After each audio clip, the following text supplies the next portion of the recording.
Good afternoon once again, and welcome to Shipping Insight 2020, Day 2 workshops. It's a 2 o'clock hour, 1900 hours GMT, and we're going to be speaking with Brent Perry, the CEO of Sterling PBES, and a cast of characters here, and they're going to be teaching us how to future-proof your fleet with flexible use of scalable energy that meets the needs of today and tomorrow. And I'll let Brent Perry introduce his team. Thank you. Hi, everybody. Thanks very much for your attendance today. Shipping Insight 2020, thanks for putting on such a magnificent event. This has been a really excellent conference and the first virtual trade show I think I've ever attended. So awesome, really good execution. I'd like to introduce the people we have on board on our panel today. I brought a real cross, if you want, of industry representation here to talk about how energy storage can or cannot facilitate the mandate of delivering better financial payback, better performance, meeting environmental requirements, and emissions reduction programs that are all being implemented now. How realistic is the solution today? So with us today, I have Casey Harrington. Casey is the president of Gulf Offshore Marine, a US-based vessel support company with global offshore energy markets. He's previously served as the Marine Director for BP. He was also the head of vessel chartering and contracting for BHP Billiton, and has had technical extensive history with design and operational management, and comes from the California Maritime Academy. Joining him is Ola Andergrebstad. Ola is the owner of Allison Maritime, effectively an engineering support distributorship in the west coast of Norway. And he's our Scandinavian distributor for energy storage. He's a 20-year veteran of the oil and gas industry as a marine engineer, and is very experienced in the offshore markets and the demands and applications that you can use energy for. We also have Ed Carney with us. Ed has about a 30-year history in the marine industry. He began with a graduation from Kings Point Merchant Maritime Academy, and he spent his career basically as a marine engineer. He was the head of technical operations for Crystal Cruise, and has been a business development manager for ABB for several years prior to coming into the energy storage field. We also have Koos Moore. Koos is the manager of fleet performance and innovation with Kotug International, based out of Rotterdam. He studied marine engineering at the Nautical College Ships Engineers in, I'm going to get this wrong, Scheveningen, and has spent his career working in tugboats, first at Westmuller aboard vessels, and then in charge of new buildings in South Korea, and most lately, since about 2009, 2008, at Kotug, where he led the development of hybrid electric tugboats starting in 2010. Koos and I got to know each other over that type of project, and it's been a real pleasure to work with him as a partner in developing hybrid and electric solutions for the last 10, 12 years. So with that, we will get started. The approach for how we're going to manage this today is perhaps a little bit different than what you may have experienced on some of the other panels. What we're really doing here today is looking at the questions that we can ask about different types of applications as they seem fit for everything. I'm not sure how we put our presentation up. Do I share my screen, or how does that work? There we go. So this presentation will bounce back and forth a little bit as we answer and move around different questions. I think my first question is going to be to the panel related to the use of energy storage as a general topic. So for everybody on the panel, we've all been involved in seeing the growth of energy storage in the marine industry in the last 10 years. What are your thoughts and feelings about how energy storage is influencing the jobs that you have, the business that you have, and the vessels that you see in operation today? And I'll start with Ed. Ed, why don't you lead off, and everybody else can just chime in as they come.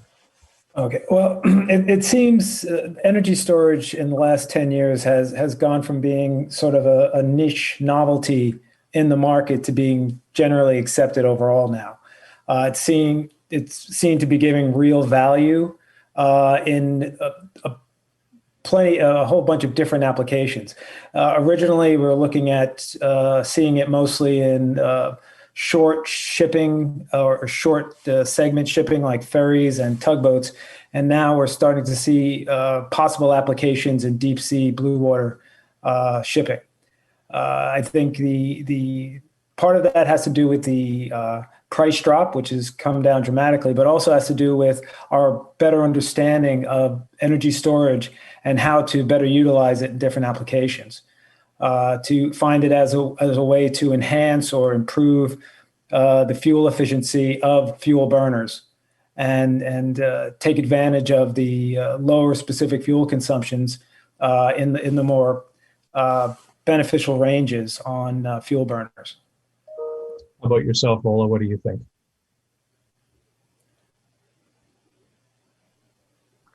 From a North Sea perspective, of course, from my side,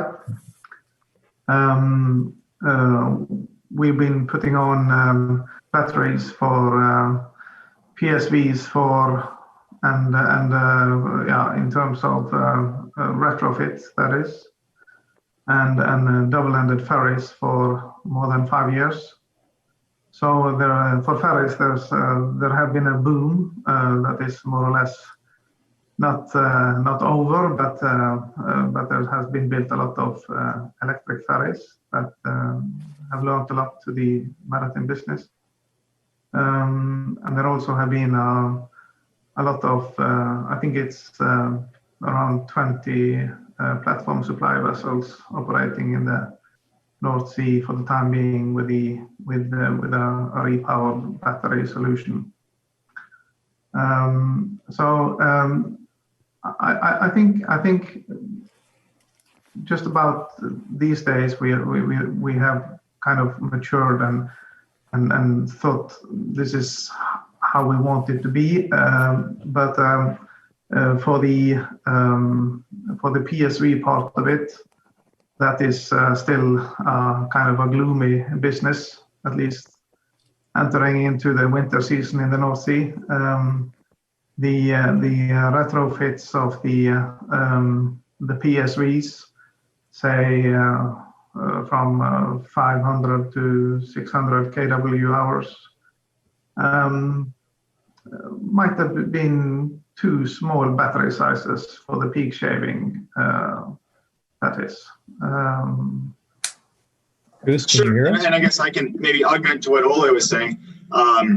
In the offshore segment for vessels and vessel design, we've seen the smaller batteries having been installed in containers on the back deck of the ships, particularly for the use of peak shaving and spinning reserve. And that allowed some of the offshore vessels to reduce the number of operating engines on board, which helped out in terms of operating expenses and efficiencies and CO2 emissions, amongst other things.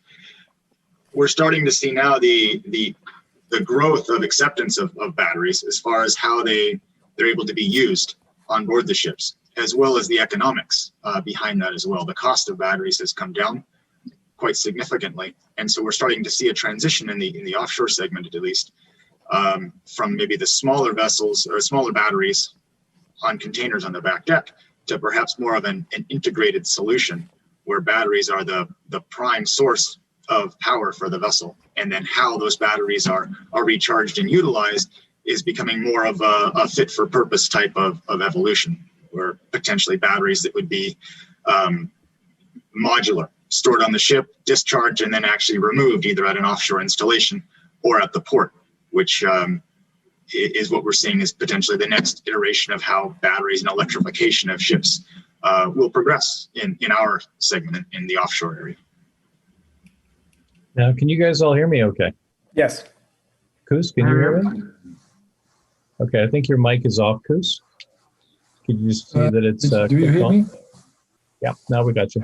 So, Koos, if we can get your insight into energy storage, you've been involved with this longer than everybody.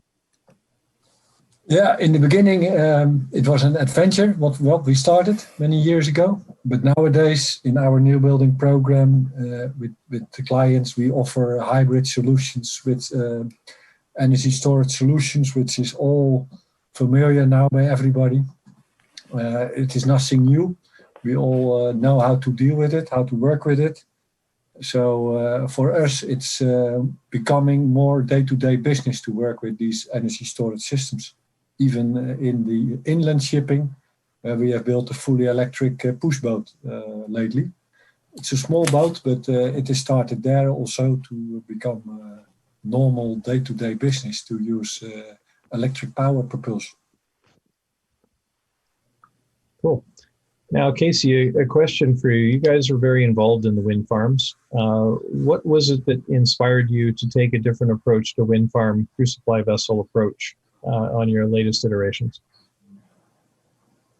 Well, I guess one of the most unique aspects that we've seen for the wind farm support ships, which are in many ways from an engineering standpoint, similar to the PSVs that are used in oil and gas, as far as a diesel electric design, dynamic positioning, various thrusters that need propulsion. The unique attribute of the wind farms is that the next iteration or step is the ability to use batteries on board the ships and then recharge them periodically, either in the evening at night. You have a picture of a buoy. Of course, that's one solution that's being proposed.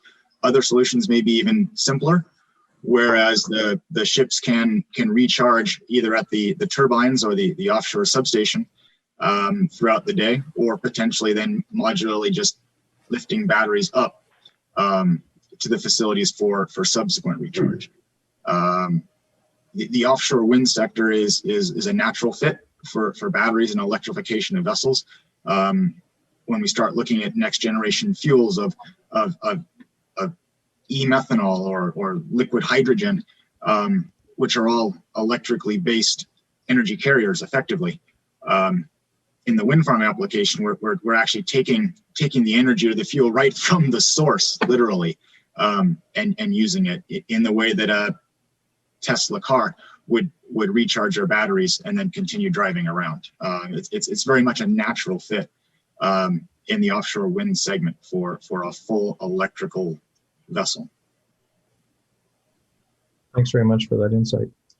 And on the offshore energy side of this, Ola, where do you see the value of plug and play versus fixed installations on boats?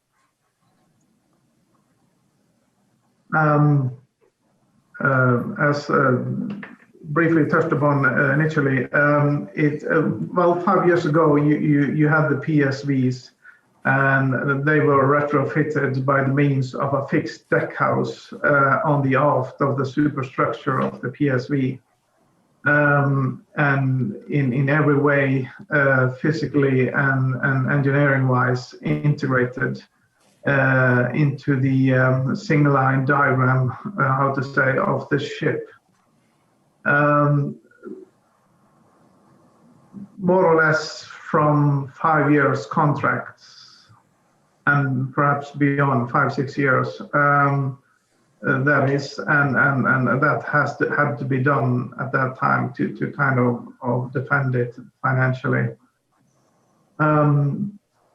While we now have these microgrid standard shipping containers, whereas we see can be defended financially down to 3 years contracts, where you can mobilize lifting on the plug and play container on board, and it can be lifted off if that's necessary after end of contract 3 years, and that's a significant difference that is in kind of how solving the hybridization of a PSV. Now, Ed, how important do you think the leasing contracting structure for things like PSVs and oil rigs is going to be when it comes to incorporating an energy storage efficiency platform to help these guys manage their fleets? Well, if you look at what Ole was just mentioning about the contract length, this gives the owner or the vessel operator the ability to shift the cost from being a CapEx to an operational expense that is offset directly by the savings benefit of the solution. So in effect, for zero money down, you're looking at a solution that would be paying for itself with the savings, that you would be benefiting from the solution.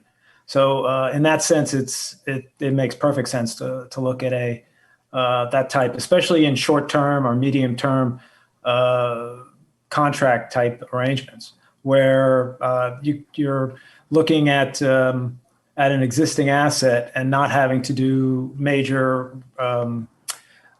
capital expenditure in order to get a particular contract. Just lease the system and take the benefit of it, and then when the contract's up, you can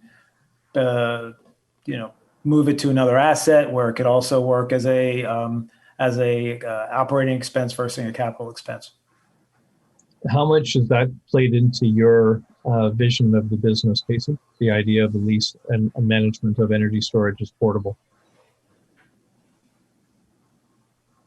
It's an interesting consideration. We're looking at new build type equipment where the batteries are more integrated into the vessel design. I can certainly see the application of a leased battery when it comes to, at least for us, when it comes to helping to manage that risk of batteries in so much as they are new on board the vessels for vessel engineering and insurance standpoint. So we start looking at some of the rather larger battery systems in the 20 to 30 megawatt hours range. They're very pricey. They do add value, but they're very pricey. And so we have a rather large financial exposure to a unique attribute or piece of technology really aboard the ship, to which we are not fully accustomed to which the onboard engineering team is not fully accustomed to, like they are, for example, with diesel engines. And also you start bringing into concerns or questions from insurance and to an extent class around how to handle that very expensive new feature on board the vessel. So what we've looked at is potentially leasing to help us manage that risk, effectively putting the responsibility for managing the life cycle cost of the batteries back to the people who are the true experts in this space. And that's where we see is the battery manufacturers who are the experts. So that's our view on leasing is more of a risk management with such a new system to the industry. Now, with the tugboats and the inland waterway platforms, because how much concern did you have in terms of design and incorporating energy storage into the design of these of tugboats and inland waterway transport barges? Has that been something that gave you any concern or pause, or are you comfortable at this point that they're commercially ready product? Yes, we work on the design of the push boat, the bigger ones. The whole idea there is that we have power packs on deck, which can have battery power, which can have hydrogen with battery cells, with power cells, or we can have an LNG power turbine in it, or a diesel engine with after treatment. The whole idea is that we build this whole thing modular. So when the technology changes on the inland, where if the infrastructure changes from, for example, diesel to electric, we can use battery packs. If later on, for example, in Holland, we have a good gas net, so we can use maybe natural gas, compress that, make CNG, and then run on gas. But it's depending on what is the infrastructure, what it will be. Nobody knows exactly what it will be in the coming 5 to 10 years. Maybe if the infrastructure for ammoniac will come for the bigger ships, the small ships will also use ammoniac, for example. Then with our latest design, it's flexible. We can use all kinds of fuels, whatever will be, and whatever a client wants. We also look at some clients who have their transport inside cities, in the waterways in the cities where we only allowed to sail on batteries. And when you are outside the city, you go on a lake, then you can use, for example, the diesel engines with after treatment, or you go to LNG with gas with an LNG turbine.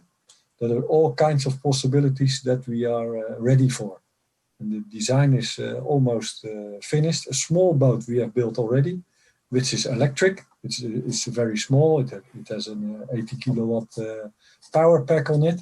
But that is all to show everybody that the system can work. And we use that already in an old city, Delft. It's from Delft's Blue. In that city, we are using our first city bars now. Interesting. So you think that modularity, flexibility are things that we have to just basically take in stride today in order to be able to adapt the technologies that are coming online commercially? Yes, I think that is especially what we think. Our view is that we cannot be prepared for all kinds of fuels. If you design a ship and you have an engine room in it, you have to decide whether you have an LNG tank or so our ship is modular, built with the whole propulsion system. So we can have battery packs of 2 megawatt, 2.5 megawatt each. We can have 2 or 3 power packs. We can have LNG in a containerized tank with a containerized turbine. We can have diesel engines with after treatment, stage 5 in the Euro norm, stage 5.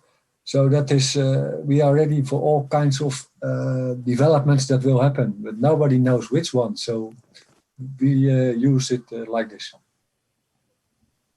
So an interesting discussion point on this is how focused are the panel when they are looking at a new design on determining what is the best commercial solution versus the requirements being put out by governments and IMO in terms of sustainable shipping. So is still the goal to ultimately just achieve whatever the rules are to help reduce emissions and meet our 2030, 2040, 2050 requirements?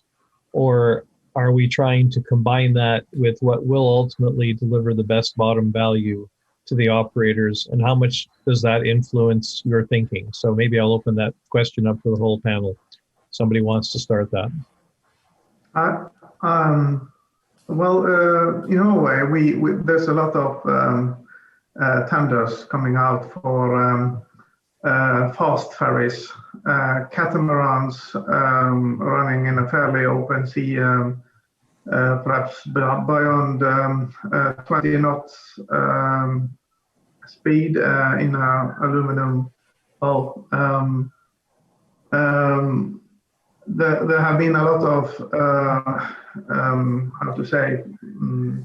feasibility studies and pre-projects about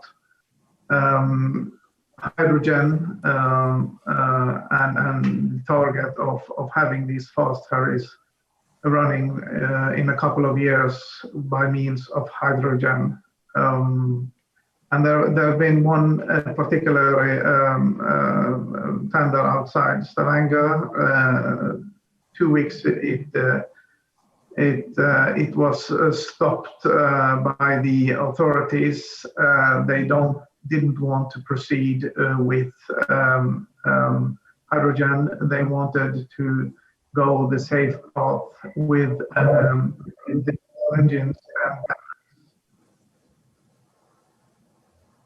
You broke up there a little bit, Ola. Can you say that again? When did you lost me? About 10 seconds ago. The hydrogen project kind of paused, and the authorities, that is the customer behind the fast ferry, they kind of stopped the project. They think that the hydrogen concept was immature. So they wanted to proceed with diesel gensets combined with batteries in a hybrid solution. Okay. Now, we all became involved with this focused on the ferry market and the tugboat market initially because the duty cycle and the frequency of use of those kind of vessels really represented a good opportunity for payback and performance.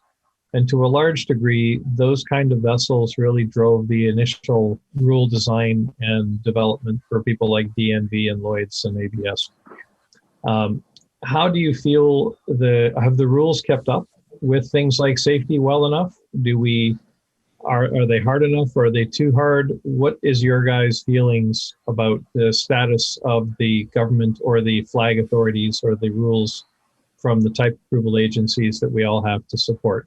And now, Koos, you're moving into inland waterways, which I think is governed by a totally different legislation. Maybe you could reflect a little bit on that. Yes, the inland registration, the inland rules and regulations are different than the IMO. What you see on the Rhine, for example, it's completely overruling rules that are made in general for the Rhine with safety and all these things. And then in each country, they have their own flag state rules which you have to follow. So when we designed this ship for the inland, we have to deal with the Dutch government, and they approve everything. And then if you have a Dutch approval and you want to go out of Holland, you have to go to the main Rhine committee, where they have in Strasbourg, where they can decide on the approval process of your ideas. I must say, they are willing to green the inland shipping. So they are definitely working with us to get things done. It will take a long process. It takes a long time, at least 14 months to get something done for the whole Rhine. In Holland, we go quicker. In 4 or 5 months, we have approval for certain things. In the beginning, we get approval for this project, but nowadays we go more and more to an approval for the operational certificate. And then you see that the class certificate, the class societies are getting also involved because they have more knowledge on new technologies. So I must say it is really working with us and not against us. So we make progress in the inland waterways. How about your experience with the different types of agencies, Casey? From the agencies, we're starting to see a general acceptance and conformance as to what the expectations are. What we have not yet seen an acceptance, I would say, from either class or flag state is potentially the evolving new fuels, the targeted zero emission, zero carbon fuels, whether that's a hydrogen or a methanol or ammonia or the liquid organic hydrogen carriers or the new things coming up. Because those are just so much over the horizon, we haven't seen a common way to approach that. And that's something that would be helpful from my view going forward, whether it's simply just take the LNG style management and apply that to the new fuels, or if it's something different, at some point having a common way to address that from a class or regulatory standpoint would be very helpful. Now, one of the premises is when we started out with energy storage about 10 or 11 years ago, one of the biggest challenges around design really wasn't the performance of the energy storage system. It was the management of charge and discharge. And the capacity on charge and discharge has been a big limitation on many installations around the world and a cost impediment as well.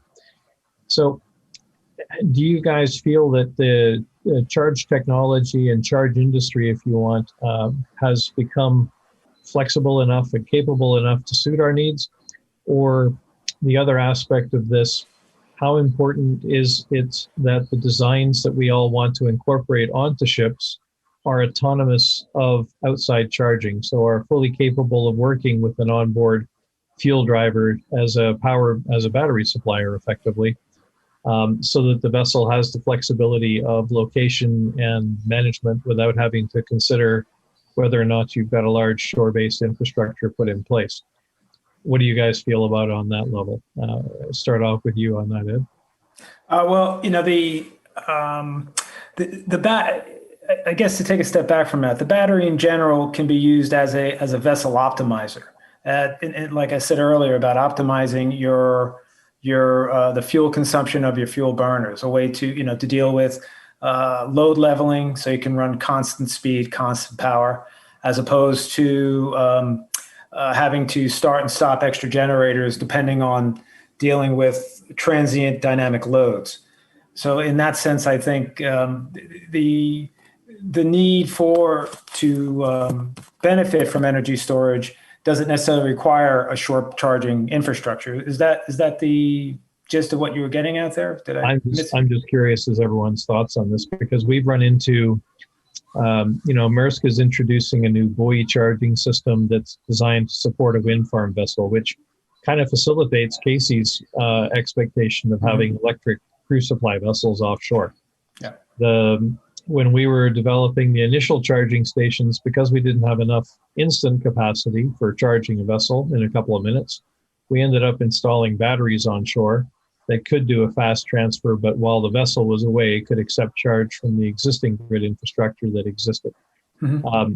Ports are moving more and more towards cold ironing, and cold ironing is an interesting concept that's been in discussion and implementation for a very long time now, but it has some physical limitations in terms of the infrastructure required at the port and the port's position on the grid, and how can we all manifest this. But rule makers are trying to help define a standard for things like ports or fuels as you go into shore-based or near-shore transits, so that you become less contributory to the healthcare issues of the people who live around the ports. Exactly. Yeah. So, in our early stages, it was simply just, can we move a boat in 6 minutes and have it fully charged again to go?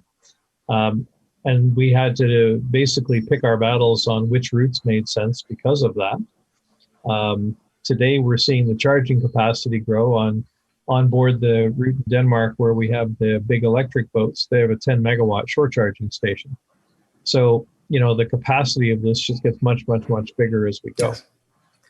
But capacity and availability are still two of the main issues. So in my world, when we design a system, we always look for developing a payback of, say, up to 3 years. Over that, it seems expensive. And charging is a major influencer in that. So it's more about the question of, is the charging still that much of a problem? Is there enough availability of charging with people like Wärtsilä and Cavotec around the world?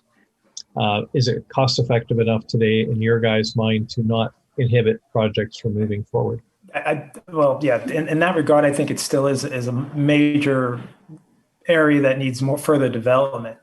As now we're seeing the cruise industry getting involved, I think we've got a little bit of a breather because of COVID, but things were moving very strongly in that direction with multi tens of megawatts of batteries being installed. The good side of that is that may give them the cold ironing ability without taxing shore infrastructure, which in, say, small ports with large cruise traffic, that could be an issue. Like, say, Hamburg in the summertime, if you have 3 or 4 cruise ships that all want to cold iron at the same time, you're looking at 40 or 50 megawatts of power requirement being taken off the grid, say, during the high part of summer. So that's pretty taxing to a grid. So it is either having the energy storage on board the vessel for cold ironing, or having some combination of battery on shore to supplement the shoreside power, I think is something that needs to be, I think, further studied. This is, of course, is not even getting into the infrastructure to do the charging itself, which I think is a big topic all in itself. Now, one of the projects that Kotug is working towards is the inland waterway shipping.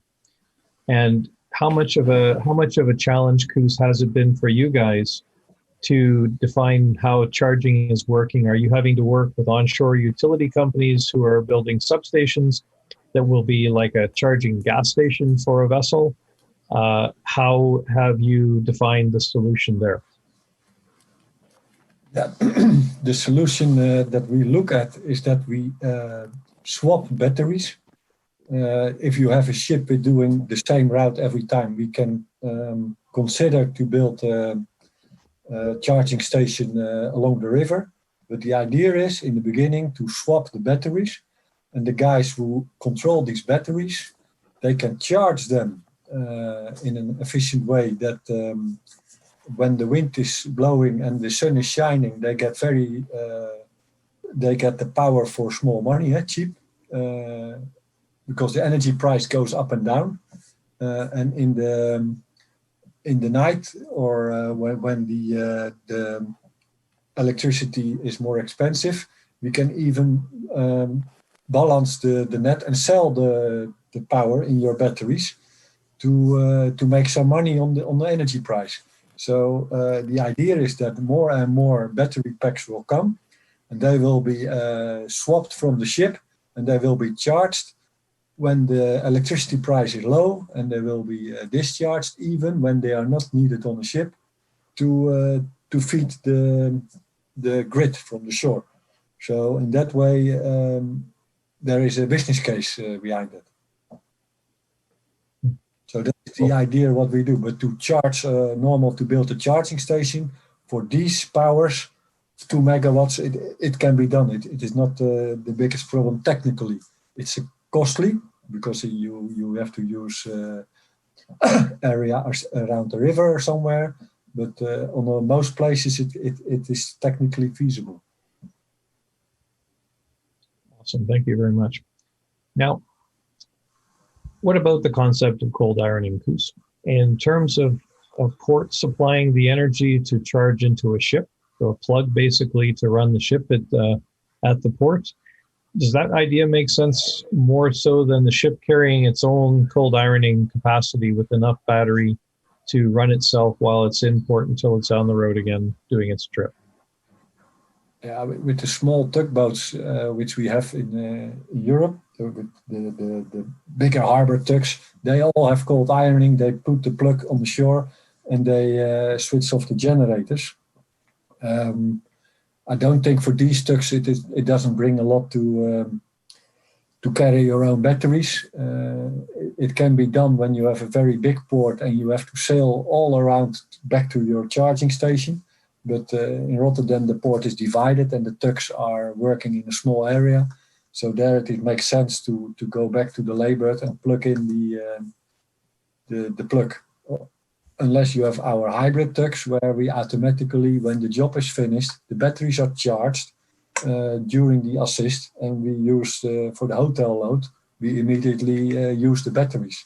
So in that case, it makes sense. And then the tug is not allowed to stay back to go, or is not needed to go to the same location all the time to put in the power plug, but they have their own batteries with it. So it depends all on the sailing profile. If you have the tug working in the same area of the port always, then it's better to use the plug and don't use the batteries on board. But when you have some of the tugs, which called swing tugs, they sail all around the port, and then it makes sense to use the hybrid system with the batteries on board. Cool. What do you guys think about big ships? Ed, what's your perspective on things like bulk carriers, container ships, and whatnot? Does it make sense to put batteries on board them as a built-in cold ironing system at a port? Well, yes and no. The issue, it depends on the time required. The idea of having a battery in order to optimize the running of your generator, that's an easy answer. The difficult answer is are we going to go 100% cold iron for a 12, 18, 24-hour port stay?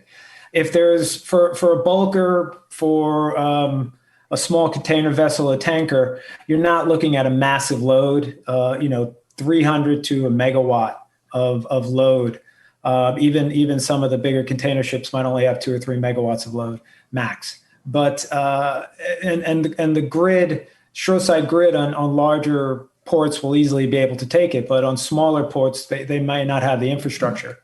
So having a small battery on board to optimize your generator so you're producing the least amount of emissions for the amount of power you're producing may be a short-term solution in say ports that don't have the infrastructure. But to go 12 hours of 300 or 400 kilowatts will require a rather large battery that could be really impractical for a bulk carrier, especially a bulk carrier, to have several megawatts of batteries just to use to not run a fuel burner in port. At this point, I don't think it makes sense to look at a battery that size. But again, for optimizing, in order to burn the least fuel, the cleanest, that's a real time solution we should be looking at today. Interesting. How about yourself, Ole? Any thoughts on that? Agree with Ed on the big ships in blue water or deep sea shipping. There's some other rules than ferries and PSVs. I spoke with a Norwegian owner of very large gas carriers yesterday and talked about spinning reserve and peak shaving and so on. It's fairly big loads they have when they are using their compressors to take down the pressure on their gas tanks. But what he thought was a good idea was actually to have a battery bank in case of a blackout. If he could have a 2 megawatt facility for 1.5 minutes, he would be able to take down his risk entering a port. Obviously, that has something to do with insurance as well. But beyond that, he couldn't see how he could have return on investment. But it's important to find those areas where it fits and you can have your money back. Cool. Now, you brought up 2 points I wanted to touch on next. One of them, it's mundane as a topic, but very important in terms of impact to ship owners and operators, is insurance. Have you guys as a panel, and probably this is really directed toward Casey and Koos first, have you seen any influence or impact on insurance when you are looking at using renewable energy to mitigate risk? And do the insurance companies see energy storage as something that reduces risk or doesn't make a difference or increases risk? Casey, why don't you start with that? Yeah, sure. It's almost a two-part question. The renewable type of energies, so I guess that naturally is kind of flowing towards the hydrogens and methanols and ammonias, is very new. And when you start looking at traditional insurance companies in the marine space, nautically, they tend to be averse to risk, as I think any insurance company is or should be. And so that's an area that still needs to be worked through. In all fairness, there is a bit of concern around that and how that would pan out. The batteries are much to a lesser extent when it comes to I guess the whole H&M side of insurance. But there still is a bit of process that needs to be worked through. I think marine insurance is rather a traditional industry. And a lot of times it's us educating them, or the manufacturers of the equipment educating the insurers. Yeah, Koos, I believe you guys have any thoughts on that? the same. That's the same. What we see, that the insurance, they are not. We have no problems with it, but also no benefits. They see it as insured capital, so your value of the truck is a bit higher when you have batteries. But on the other hand, your main engines can be smaller, so that is another end of the story. So I don't see issues with insurance, or positive or negative. Okay. One of the most interesting discussions I've had in this industry in the last 10 years was associated with the Scanlines project, where we built the 4 largest hybrids a few years ago now. In the final stages of the contract discussion, what came to light was that one of the mitigating factors for Scanlines was its competition. And I was really surprised to find out that its competition was not another shipping company they were worried about taking over their route, but it was a bridge. And there had been discussion about building another bridge between Sweden and Denmark, and that would have eliminated the need for a ferry and effectively could have put them out of business. And so part of our feasibility study on that application was to determine the environmental impact of the bridge versus the ship. And we deduced basically that by making it a hybrid or an electric vessel, you would have a much less significant environmental impact than the construction of a bridge or a tunnel. And are you guys finding, Koos, when you're evaluating things like inland waterways, that it's not so much about the competition with other ship operators, but it really is something that's more influenced by social characteristics like environmental footprint, or impact of taking freight away from trucks and putting it in a zero emission application? Does that come up at all in your guys' conversation? Yes, definitely. In Holland, it is now, we have a problem with the nitrogen oxide, which is stopping big projects until they have cleaned up their organization and have a crane which is not emitting any fumes.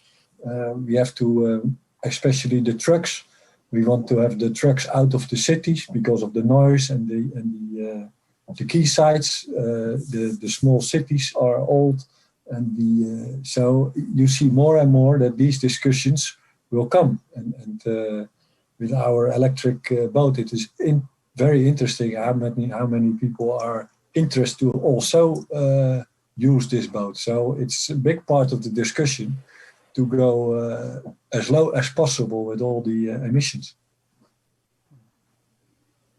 And Casey, has social consideration been an influencer with you guys in terms of offshore supply for wind farms? Social influencing. Ultimately, we exist to serve our customers, I think, as many of us do in the business world. And so what we're seeing actually is more the commitments that key international energy companies are making in their various targets, aspirations, goals, commitments to being CO2 neutral over the next several decades, and how we can help support them to meet their goals is where we really fit into that.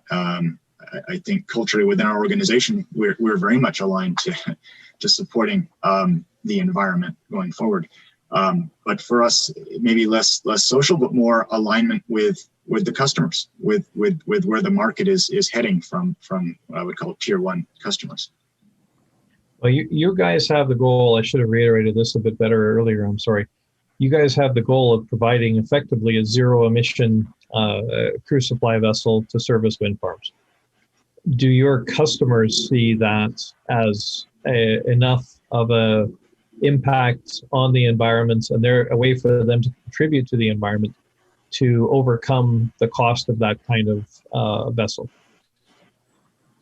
So talking economics, that's always very interesting. And what we've seen just in the last several years is the convergence of total cost of ownership of these vessels. So particularly when we start looking at the floating camps to support offshore windmills, the SOVs as they're called, which can recharge overnight and support operations. When we start comparing the cost of diesel fuel that's consumed by the engines, and then also the cost of overhauling those engines periodically, the cost of urea for after treatment, lube oil, various things that get factored into the cost of engines, contrasting that to a very savvy electrical system where we have a larger battery bank, which is either recharged through the electrical grid or powered by just one internal combustion unit for producing electricity. We're starting to see actually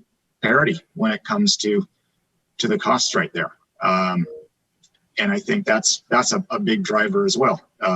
Either ourselves, our customers, clients, everyone does need to be profitable at the end of the day to continue on to the next day. And when we start looking at the possibility or likelihood of some type of a carbon tax coming up in various regions or beyond,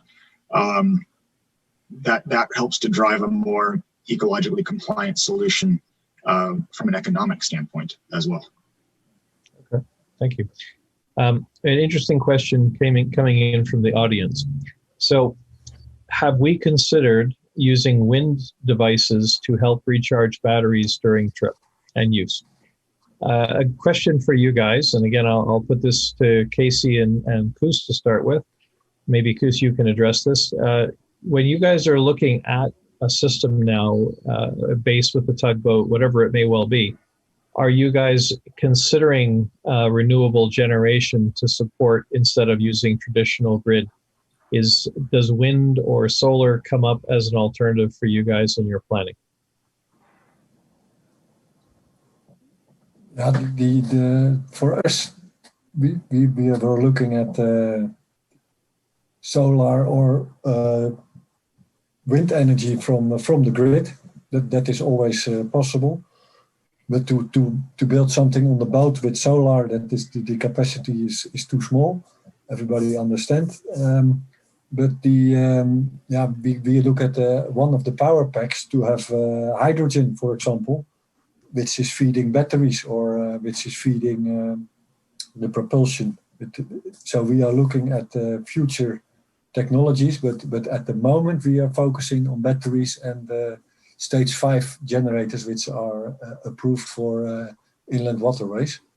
But we look at the next generation fuels, whichever will come, to put it in a container, and that can be used either to charge batteries or to navigate on that. So Casey, in your case, have you guys considered actually tying into the wind generators themselves? So yeah, great question. And I think that's where we would see potentially the offshore recharging aspect of the vessels. So being able to maneuver the ships alongside either the turbines or the substations offshore, and harvesting that electricity to then recharge the batteries on board the ship itself. That we see as being a very likely way to extract maximum productivity from the entire life cycle of renewable energy and our vessel operations.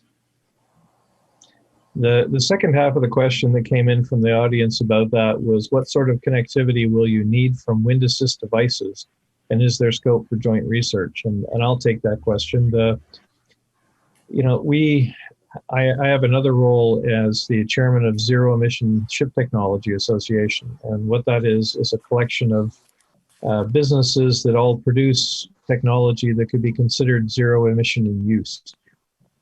And yes, there is a large scope of research and joint development capable in incorporating things like wind into energy storage and multiple platforms. And it's always about finding the ideal platform for cost efficiency and risk management for our customers. So please, if you would like to reach out to me after the conference, that's probably a better place for that question for everybody here. Now, my last segment here to discuss, perhaps the most important, always seems to be, is finance. So I can remember when we first introduced energy storage back in 2010, we didn't have the capacity to finance a project in any pragmatic terms. Nobody would take the risk because there was so many unknowns about the performance realization of energy storage and its capacity to last over a period of time and things like that. And I would still say at 10 years, just 10 years old, it's still a very nascent industry and still largely unproven in the sense of repeatability and reusability.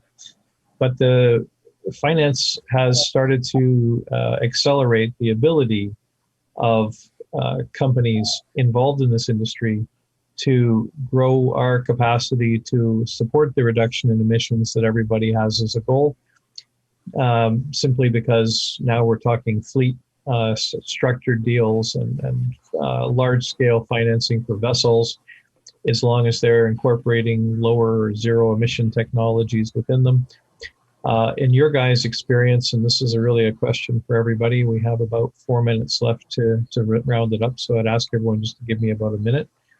How important is the advent of things like the Poseidon Fund and the call it low emission equity funds that are becoming available into actually implementing the ideas we're talking about today? How much are they going to accelerate us? I'll start out, Ed, with you. 1 minute on that, please. All right, it's huge. I mean, money's cheap right now, and so is fuel. So it makes the adoption much more accessible to everybody. The idea of not having to have a massive capex and being able to look at this as an operating expense that you can directly basically pay for from the savings that you're generating from the asset. It's really going to make it much more accessible to the market in general. Ola? Yeah, totally agree with that on that one. And obviously, when you're looking into having contracts in only 3 years, where you possibly will not need the batteries afterwards, it makes sense to have a leasing facility those 3 years, and then you can demobilize. And Casey, how important a factor has it been for you in expanding your business? Well, I think broadly cost of capital is low right now, broadly across the world. But having a greater awareness when it comes to capital financing for green solutions going forward, I think benefits the entire industry. As we all try to progress forward in a way that's socially conscious, but I do think that it does help when you start looking at the specific applications of greater investments in the area of I think what many of us on the panel are trying to do, in so much as reduce carbon footprints, reduce costs. Access to that capital is very helpful. Koos, how important is it in your expansion of your new business ideas in Europe? You have to explain the business case good. If a client, they see the price of some tugs and it is different, you can explain that it will be earned back in less maintenance, less downtime. Of course, the emissions reduction, which is important for some clients more than others, but it's a way to explain the whole business. And then, especially for longer term contracts, it's definitely an easy story. For the short term contracts, it's sometimes more difficult. For new buildings, it's also good in Europe. We are managed to get some kinds of subsidies for these green technologies. So that helps us a lot. So to summarize, and we're out of time, the financing has started to enable a business and grow it rapidly. The technology is seen as commercial, and there are many different ways to apply it to a total solution. But I think we can all agree it needs to be a total solution involving all the different parties to make it work. And we will be able to look at meeting our emissions requirements for the next 20, 30 years. Gentlemen, I'd like to thank all of you very much for your time today, and the audience for attendance, and for Shipping Insight 2020 for allowing us this platform to discuss this topic. Everybody have a great day. This is huge, Downs, and I want to thank you, Brent, and your panel there. It was a very interesting conversation. I had a couple of questions myself, but they've been answered in the last 5 or 10 minutes. So thank you very much, gentlemen, and have a good day.